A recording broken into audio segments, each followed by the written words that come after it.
This is the Lone Crater YouTube. We hope this video helps. In this video, I will show how to make omelet chef step by step. Crack 3 eggs into a bowl and whisk with 2 tablespoons milk, salt, and pepper until blended.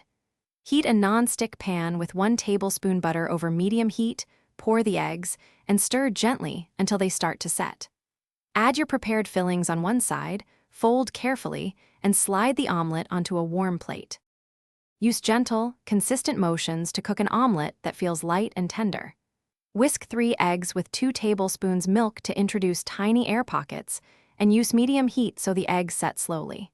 Tilt the pan and use a spatula to guide runny egg toward the edges, then add fillings when the surface is mostly set.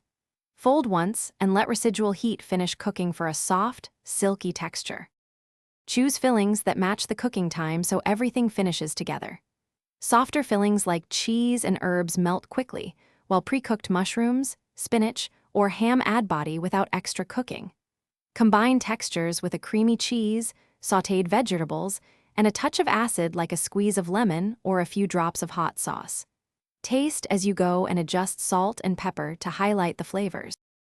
Thanks for watching. Consider subscribing if we helped you.